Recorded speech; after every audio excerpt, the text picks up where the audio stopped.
The silence in Outcry Station was a physical thing, a pressure that settled on the eardrums and made the breath frost in your lungs.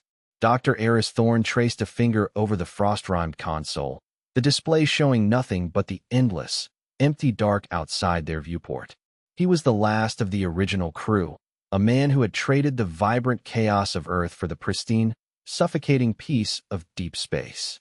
That peace was shattered by the first tremor. It wasn't a seismic event. The station's sensors registered no ground shaking. It was a vibration that came from within the ice itself, a low, grinding hum that resonated in the station's very bones. Alarms blared, red lights painting the sterile white corridors in strokes of panic. Thorne's first thought was structural failure, a glacial shift they hadn't predicted. But then the comms crackled to life, not with a human voice, but with a sound like tearing metal and a wet, gurgling roar that chilled the blood more than the ambient -300 degrees outside.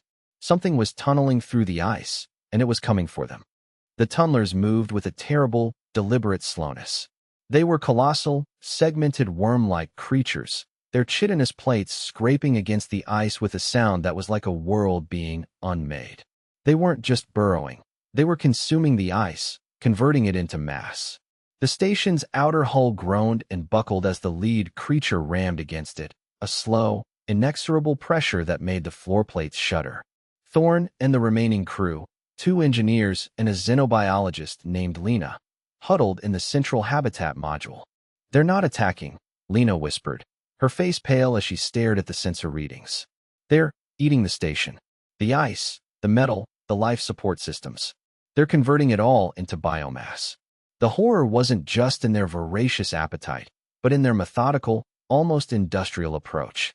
This wasn't a mindless beast. It was a machine of consumption, and Outcry Station was merely the next course on an endless menu.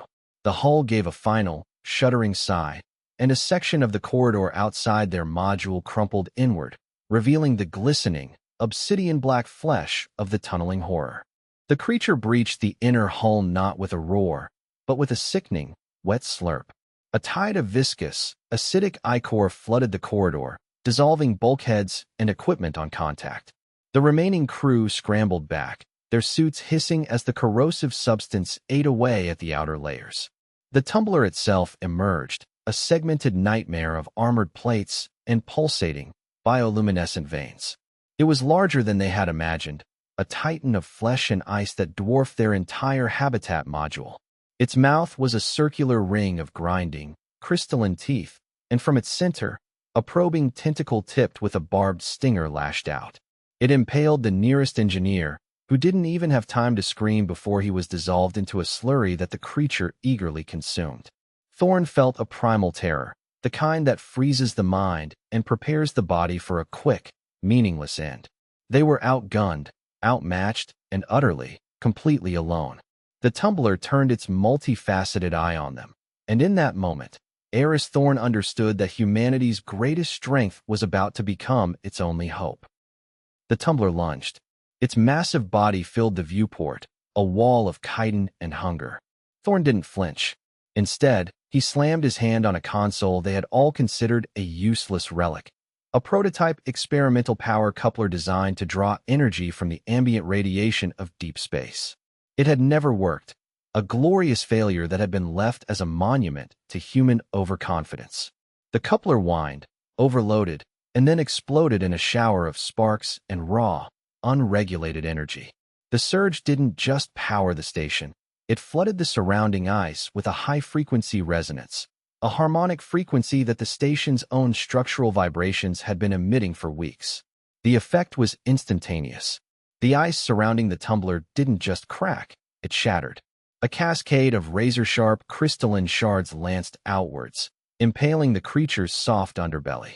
The tumbler let out a shriek that was both agony and fury, a sound that vibrated the very air. It thrashed, but the more it moved, the more it was cut by the ice it had tunneled through. Its own tunneling had created a cage of its own making, a labyrinth of crystalline spears. As it collapsed, a final, gurgling sigh escaped its mandibles, a sound that was less of a death and more of a surrender. In the sudden, ringing silence, Eris Thorne looked at the frozen, shattered remains of the beast, and smiled. The universe had given them a monster, and in its own arrogance, it had provided the perfect weapon.